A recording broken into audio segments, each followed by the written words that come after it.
Last વિડિયોની અંદર આપણે the simple past tense ની અંદર એમના ઈડી પ્રત્યયના કેટલાક નિયમો વિશે ચર્ચા કરી અને વર્બ વાળી હકાર, નકાર અને પ્રશ્નાર્થ વાક્ય રચના આમ 3 વિશે ચર્ચા કરેલી હતી. આજે આપણે આ વિડિયોની અંદર સાદા ભૂતકાળના કીવર્ડ્સ એટલે કે એમની નિશાનીઓ વિશે ચર્ચા કરવાના છીએ. અત્યારે તમને જે ખાલી જગ્યાઓ પૂછાય એમાં તો ઉપર સ્પષ્ટપણે લખેલું હોય કે નીચે આપેલા સાદા વર્તમાન કાળના ક્રિયાપદની મદદથી ખાલી જગ્યાને પૂર્ણ કરો. પરંતુ હવે પછી જ્યાં તમને ખાલી જગ્યાઓ પૂછાય છે એ ખાલી જગ્યાઓ મિક્સ સ્વરૂપે હશે, તો ત્યારે તમારે કીવર્ડ્સની મદદથી જ ઓળખવાનું થશે કે આપેલા ખાલી જગ્યાનો કાળ કયો છે. તો જો તમને કીવર્ડ્સ યાદ હશે, મોટાભાગના કીવર્ડ્સની ખાલી અર્થ તમને ખબર હશે, તો પછી તમને વાક્ય વાંચતાની સાથે જ ખબર પડી જશે કે આ વાક્ય સાદા ભૂતકાળનું છે. તો પહેલો વર્ડ છે યસ્ટરડે. યસ્ટરડે એટલે કે ગઈકાલે. તો ગઈકાલે એ સાદો ભૂતકાળ થશે. ત્યાર પછી અગો, જેનો અર્થ થાય છે અગાઉ અથવા તો પહેલા. ત્યાર પછી વન્સ. વન્સ એટલે કે એક વખત અથવા તો એક વાર. લગભગ કોઈ પણ સ્ટોરી હોય એની શરૂઆત વન્સ થી જ થતી હોય છે. ત્યાર પછી in those days. In those days એટલે કે તે દિવસોમાં. તે દિવસોમાં એટલે કે ભૂતકાળમાં. એ દિવસોમાં અમે આમ કરતા હતા, આમ કરતા હતા, બાળપણની અંદર અમે આવું કરતા હતા. તો ઇન ધોઝ ડેઝ. ત્યાર પછી in the ancient time. In the ancient. Ancient time એટલે કે પ્રાચીન સમયમાં. ઇતિહાસને લગતી કોઈ પણ ચર્ચા કરતા હોય કે ભૂતકાળની અંદર આવું હતું, ભૂતકાળની અંદર સિંધુ ખીણની સંસ્કૃતિ, આર્યો આવી રીતે આવ્યા, દ્રવિડો આવી રીતે આવ્યા અને આવી રીતે એની જીવનશૈલી હતી વગેરે વિશે જે વાત કરવી છે એ બધું ભૂતકાળની અંદર આવશે. In the ancient time. ત્યાર પછી ઇન ઓલ્ડન ડેઝ. ઇન ઓલ્ડન ડેઝ એટલે કે જૂના દિવસોમાં અથવા તો ભૂતકાળની અંદર. જૂના દિવસોમાં એટલે કે ભૂતકાળના દિવસોની અંદર. એવી રીતે ઇન ઓલ્ડ એજ એટલે કે પ્રાચીન યુગમાં. ભૂતકાળના પ્રાચીન યુગમાં.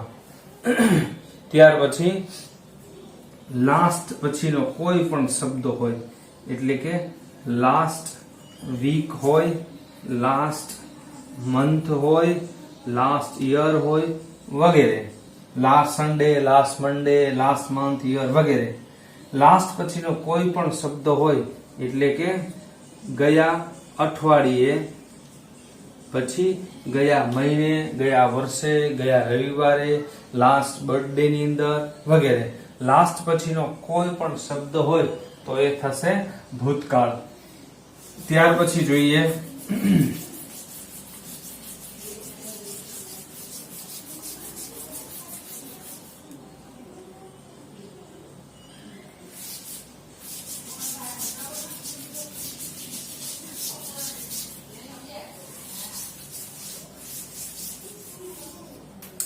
ત્યાર પછી the previous week. The previous. Previous નો અર્થ થાય છે અગાઉનું. એટલે પ્રીવિયસ પછીનો કોઈ પણ શબ્દ હોય, પ્રીવિયસ વીક હોય, પ્રીવિયસ મંથ હોય કે પ્રીવિયસ યર હોય વગેરે. એટલે કે અગાઉના અઠવાડિયે અથવા તો અગાઉના મહિને, અગાઉના વર્ષે વગેરે. એટલે કે પ્રીવિયસ પછીનો કોઈ પણ શબ્દ. એવી રીતે છે ઇન ધ પાસ્ટ એટલે કે ભૂતકાળમાં. ઇન ધ પાસ્ટ એટલે કે ભૂતકાળમાં. ત્યાર પછી લોંગ અગો એટલે કે ઘણા લાંબા સમય પહેલા.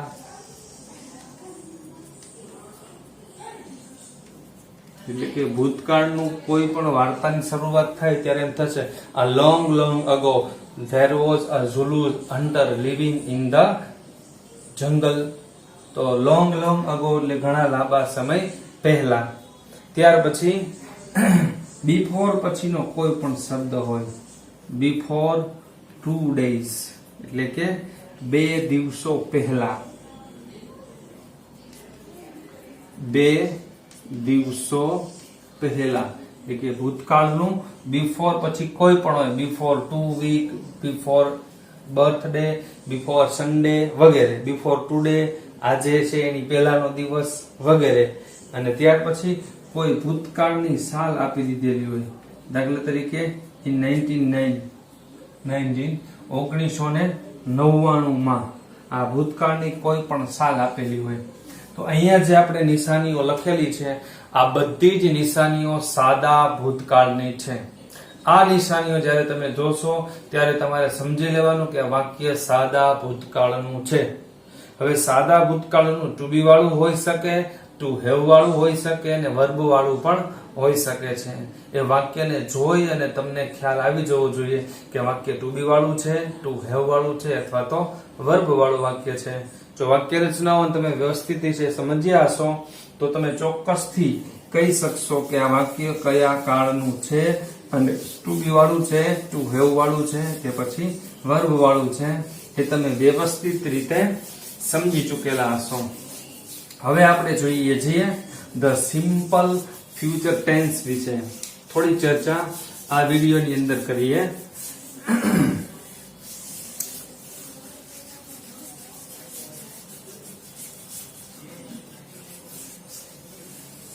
આપણે જોયું હતું ધ સિમ્પલ ફ્યુચર ટેન્સ વિશે ચર્ચા કરવાના છે. The simple future the simple લખવાનું હતું આપણે. The simple future, the simple future tense એટલે કે સાદો ભવિષ્યકાળ.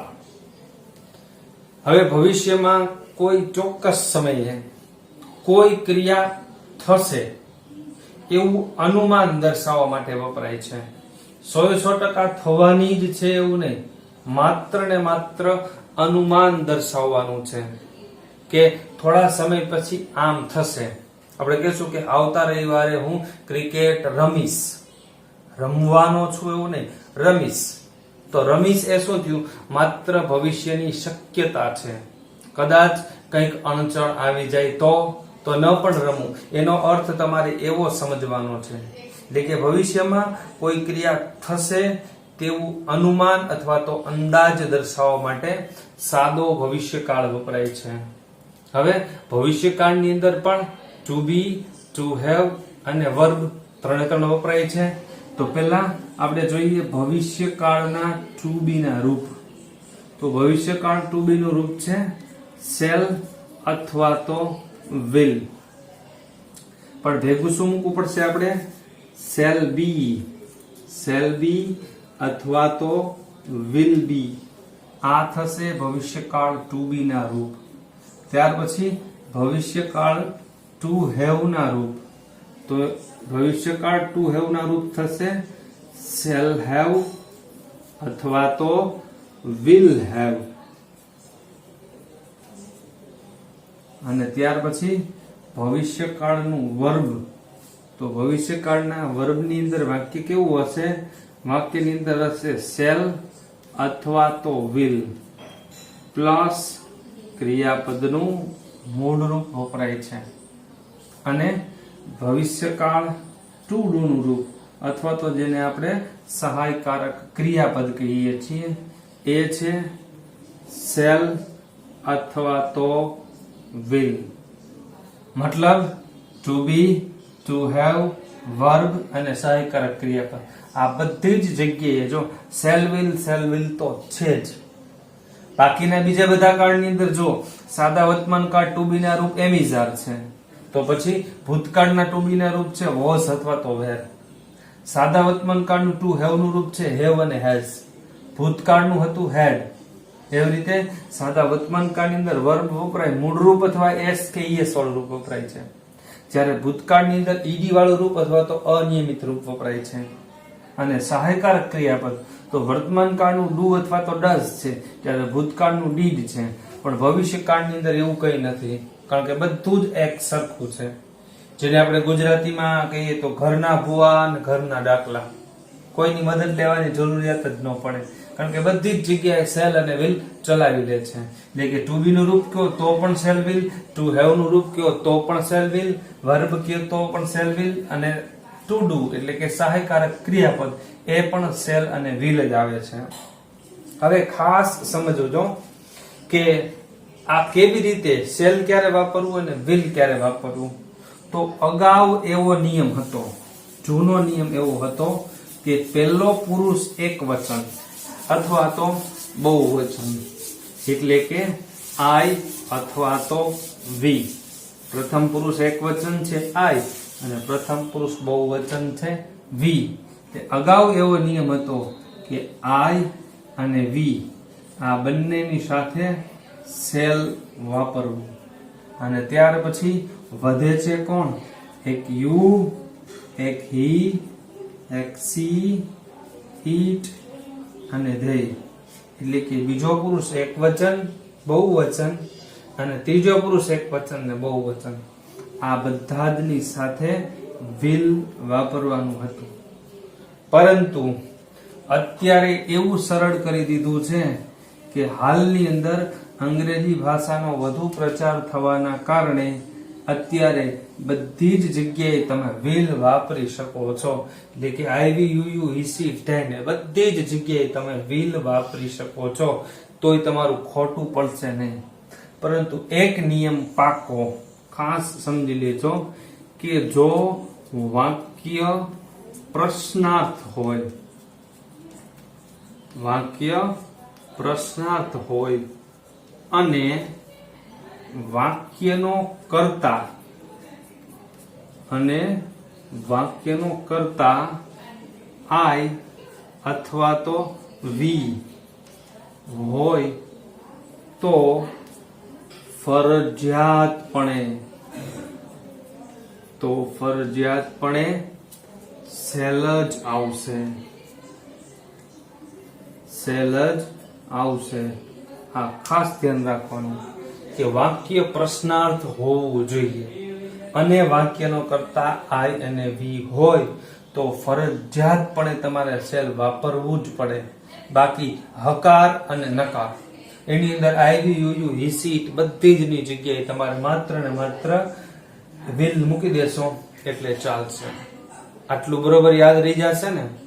જો આટલું યાદ રહેશે તો જ બાકીની બીજી બધી વસ્તુ વ્યવસ્થિત રીતે સમજાશે. આ બિલકુલ નાનકડી વસ્તુ છે, પણ તમારા માટે સૌથી અગત્યનો આ પોઈન્ટ છે કે સેલ ક્યારે વાપરવું અને વિલ ક્યારે વાપરવું. અત્યારે તમને બિલકુલ સહેલું લાગશે કે આમાં કઈ નવીન નથી, પરંતુ લાંબા સમય પછી જ્યારે તમારે ખાલી જગ્યાઓના જવાબ આપવાના થશે ને ત્યારે તમે આવી ભૂલ કરી બેસશો, કારણ કે ત્યારે તમને આ કન્ફ્યુઝન થઈ જશે ક્યારે સેલ વાપરવું ક્યારે વિલ વાપરવું. હજુ તમને ફરીથી એક વખત કહું છું કે વાક્ય પ્રશ્નાર્થ હોવું જોઈએ અને વાક્યનો કર્તા આઈ અથવા વી હોય તો અને તો જ સેલ વાપરવાનું છે. બાકી કોઈ જગ્યાએ હકાર, નકાર અને પ્રશ્નાર્થ કોઈ પણ જગ્યાએ તમારે સેલ વાપરવાનું થતું નથી. એટલે એક જ જગ્યાએ વપરાશે. પ્રશ્નાર્થ વાક્ય હોય અને કર્તા આઈ વી હોય તો. જો પ્રશ્નાર્થ વાક્ય હોય અને કર્તા આઈ વી ન હોય તો તમે વિલ જ વાપરજો, એટલે કઈ ભૂલ થવાની શક્યતા જ ન રહે. હવે આજે સાદા ભવિષ્યકાળનું એક ટુ બી વાળી વાક્ય રચનાઓ વિશે સમજૂતી મેળવી લઈએ. તો પહેલા આપણે જોઈએ એક હકાર વાક્ય. તો સૌથી પહેલા આવશે કર્તા, ત્યાર પછી હકાર વાક્ય છે એટલે આપણે સેલ લેવાનો પ્રશ્ન જ નથી રહેતો, કારણ કે સેલ વિલ તો ક્યારે વપરાશે? પ્રશ્નાર્થ હોય તો જ. એટલે આપણે ખાલી લેવું છે વિલ બી પ્લસ કર્મ અને પ્લસ અન્ય શબ્દ. જો વર્તમાન કાળની ટુ બી વાળી હકાર વાક્ય રચનામાં શું હતું? કર્તા, એમિઝા, કર્મ, અન્ય શબ્દ. ભૂતકાળની ટુ બી વાળી વાક્ય રચનામાં શું હતું? કર્તા, વોઝ વેર, કર્મ અને અન્ય શબ્દ. અને ભવિષ્યમાં શું હશે?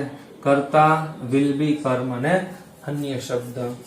દાખલા તરીકે આપણે ઉદાહરણ લઈએ. દાખલા તરીકે my sister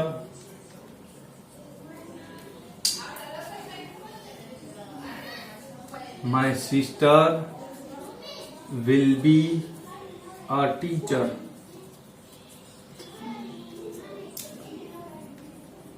Next year. My sister will be a teacher next year. એટલે કે મારી બેન will be એટલે હશે, a teacher next year કે આવતા વર્ષે મારી બેન શિક્ષક હશે. ભવિષ્યની શક્યતા બતાવી છે, પણ આમાં ક્યાંય ક્રિયા દર્શાવતો શબ્દ આવતો નથી, માત્ર હશે. આપણે એવું જ કહેવાનું છે. જો વર્તમાન કાળમાં એમ કેવું હોય તો મારી બેન શિક્ષક છે તો શું કહેવાય? My sister is a teacher. હતી તો શું કહેવાય? My sister was a teacher. અને હશે તો my sister will be a teacher. ત્યાર પછી નકાર વાક્ય રચના. નકાર વાક્ય રચનાની અંદર સૌથી પહેલા આવશે કર્તા, ત્યાર પછી વિલ. નકાર વાક્ય બનાવવું છે નોટ પ્લસ બી પ્લસ કર્મ અને પ્લસ અન્ય શબ્દો. ખાસ ધ્યાન રાખજો, કર્તા પછી તમે વિલ નોટ બી આવશે, એવું નહીં થાય વિલ બી નોટ, એવું ભૂલથી ન થઈ જાય, એનું ખાસ ધ્યાન રાખવાનું. કરતા પછી વિલ, અને વિલ પછી તરત નોટ અને બી પછી, એવું નહીં કરતા વિલ બી અને પછી નોટ, તો પછી ખોટું પડશે. ઉપરનું જે વાક્ય છે એ જ વાક્યને આપણે જોઈએ તો એનું નકાર વાક્ય બને એટલે માય સિસ્ટર વિલ, નકાર બનાવવું છે એટલે not plus be, my sister will not be કર્મ અ ટીચર, અને અન્ય શબ્દ છે નેક્સ્ટ યર. મારી બેન આવતા વર્ષે શિક્ષક નહીં હોય. અને ત્યાર પછી પ્રશ્નાર્થ વાક્ય રચના જોઈએ. તો પ્રશ્નાર્થ વાક્ય રચનાની અંદર હવે શું કરવું પડશે? અહીંયા તમારે શેલ અથવા તો વિલ બંને લેવું પડશે, કારણ કે જો વાક્યનો કરતા આઈ વી હોય તો આપણે શેલ લેવું પડશે. શેલ અથવા વિલ પ્લસ કર્તા પ્લસ કર્મ પ્લસ અન્ય શબ્દ અને ક્વેશ્ચન માર્ક. ઉપરનું જે વાક્ય છે એનું જ આપણે પ્રશ્નાર્થ વાક્ય બનાવીએ તો પેલા શું? કર્તા કોણ છે? માય સિસ્ટર, એટલે કે કર્તા તરીકે આઈ અને વી નથી, તો શું કરશું? વિલ પ્લસ કર્તા my sister, will my sister plus be, sorry shall will કરતા પછી હજી એક લેવાનું રહી ગયું આપણે બી પ્લસ કર્મ. will my sister plus be અને પ્લસ કર્મ a teacher, will my sister be a teacher અને અન્ય શબ્દ નેક્સ્ટ યર. શું? આવતા વર્ષે મારી બેન શિક્ષક હશે? પ્રશ્ન પૂછીએ છીએ. તો અત્યાર સુધીની અંદર આ વિડીયોની અંદર આપણે સાદા ભૂતકાળની નિશાનીઓ વિશે ચર્ચા કરી અને સાદા ભવિષ્યકાળના ટુ બી વાળા હકાર, નકાર અને પ્રશ્નાર્થ આ 3 વાક્યો વિશે સમજૂતી મેળવી છે. આજે તમારે હોમવર્કની અંદર આ અત્યારે જે ટુ બી વાળી વાક્ય રચના બનાવી છે એ ટુ બી વાળા 5 હકાર, 5 નકાર અને 5 પ્રશ્નાર્થ એટલે કુલ તમારે 15 વાક્યો છે એ હોમવર્કની અંદર લખવાના છે અને એ પણ તમારી જાતે જ, ક્યાંય બુકમાંથી બેઠે બેઠું શોધીને નહીં. અને દરેકનો કર્તા પણ અલગ રાખવાનો, દરેકનું ક્રિયાપદ પણ, એટલે ક્રિયાપદમાં તો શેલ બી અથવા તો વિલ બી જ આવશે અને કર્મ પણ અલગ હોવું જોઈએ. જો મૌલિકતાથી વાક્ય બનાવશો તો જ તમને અંગ્રેજીની અંદર વાક્યો બનાવતા આવડશે. તો ચાલો અહીંયા સુધી રાખીએ છીએ. નેક્સ્ટ વિડીયોની અંદર આપણે ટુ હેવ વાળા વાક્યો વિશે ચર્ચા કરીશું. Okay, bye. So I'm done. Say goodbye. Go ahead and cry. Yeah, you had all this time, so I'm